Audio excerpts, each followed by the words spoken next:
edition of my Become Unstoppable Thailand special. And I've got a lovely guest for you today. Would you like to introduce yourself, my lovely? Sure. My name is Feroza. And what do you do, Feroza? I'm a property investor.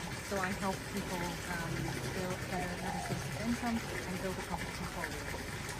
And those that don't know me, I'm Julie Fitzpatrick, founder of Millieside Therapy and Coaching, and I support stressed out business owners and professionals to really find their confidence and purpose and passion so that they can become unstoppable. So in this interview today, we're just going to have a little chat and we're going to find out what it is you actually do in a little bit more detail, but also you wasn't always a business owner. But before we do that, we have to ask the very special question. So, what does being unstoppable mean to you? It means that when you're able to go on every day, you're able to strive, get that momentum going, no matter how hard the challenge may be in front of you. And it's taking those little steps every day. The goal's in front of you, but you're not looking at how to get there really quickly. You're just trying to get one step at a time so that you can reach your goal.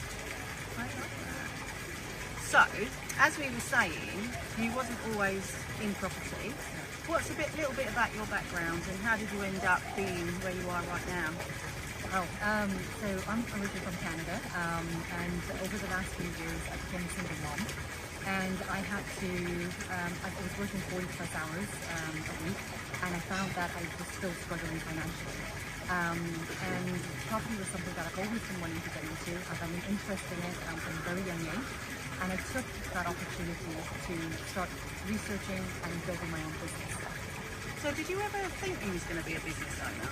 No, No, me neither. It was never on my radar. Same here. It's fun, isn't it? It is. Because some people have the hopes and dreams, don't they? That they've got that entrepreneur in them and that's their goal-getting thing. But yeah, that wasn't me either. No, it wasn't. So would you say it was like more a case of challenges that you had that it made you go in that direction? Absolutely, yes. I was, poor with time. I wasn't spending much time with the kids as well. I wasn't enjoying life. I was always stressed out. I felt like I had the entire world, pressure and problems on my shoulders. And I knew something had to change. As we get older, we are. Yeah. As we get older, you're not quite as old as me. You're all right. things don't get easier, and I definitely wanted to look after myself, my health as well, and that was equally important. And I knew something had to change.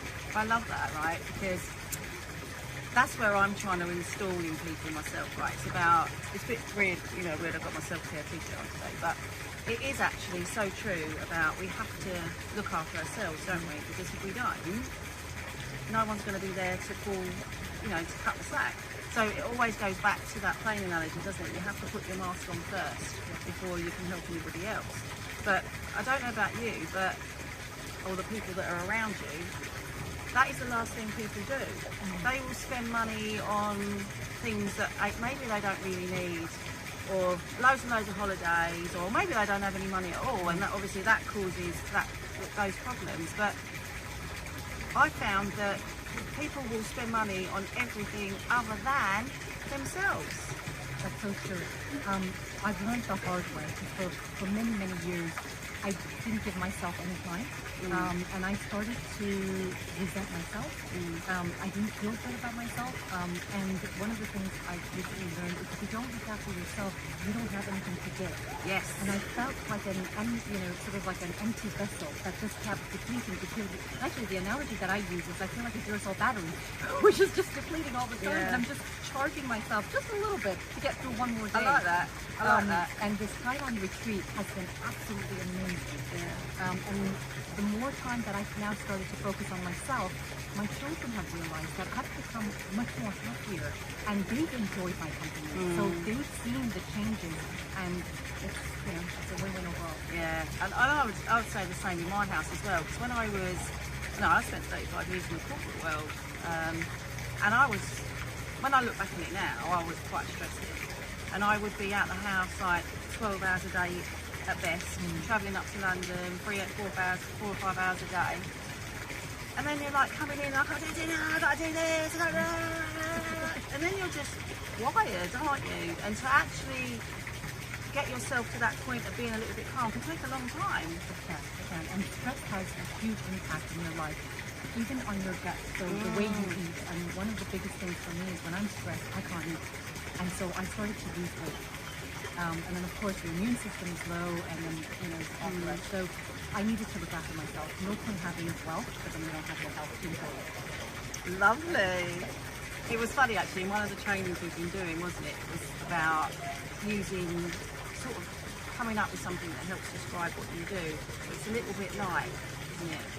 And I thought my one was, you might be too young to remember this, but those of you watching this who do remember the game of the plunk, right?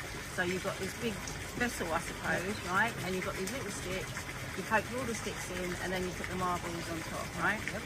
And the idea of the game is that you all take in turns and you pull out a stick, but you don't want the marbles to fall out, right? Because then you lose. The more marbles you've got, the more you lose, right? And I was saying, with the work that I do with my clients, it's like a game of the plunk. But what you want to do is when you work with me, we're pulling out each of those sticks one by one, getting to the root cause, right? And then you do absolutely want the marbles to fall, because that's that release of the marbles falling through. So slowly but slowly we're pulling through those sticks, and then you free yourself. It's a little bit of a tricky one. I might have to work on it, because some people might not know what the plunk game is, but you know. And you're absolutely right. I mean, there's a lot of things that we need to work on. Financial planning is one of them as well. Retirement age now seems to get longer and longer and longer. Yeah. That's right. And with the current living crisis as well, inflation keeps going up as well. And yet our salaries don't increase. No, not at the same rate, anyways. And that's one of the things that I help people with, is that looking at what they have and making their money work for them. Building another source of income so that they can retire early. They can take that financial pressure off. Because if we look at what do we get stressed about? We get stressed about our finances. We get stressed about our health, our children. And if we can start eliminating some of those things and enjoy life and have that work and life balance, then hopefully we'll be living longer. Yeah, that's brilliant. And basically the moral of that story is it starts from within. We have to look after ourselves first, right? Whatever that is, even if it's just taking 10 minutes a day, just to take yourself away from everything, just do some deep breathing or listen to a calming audio, which actually, if you go into my bio, you can click on the quiz that I've created, and also there's a calming audio. So find out whether you are feeling stressed, and even whether you are or you're not, it doesn't really matter, but just take the audio and just listen. Right, so find it around this video, it'll be somewhere, depending on the socials you're watching this on, and just take that time to just look after yourself and see what changes you have and start your unstoppable journey. So thank you so much for your interview, my lovely. No, I really thank you for having me. Thank you. It's been lovely getting to know you a little bit more on this retreat too. So thank you for watching, and we'll see you next time.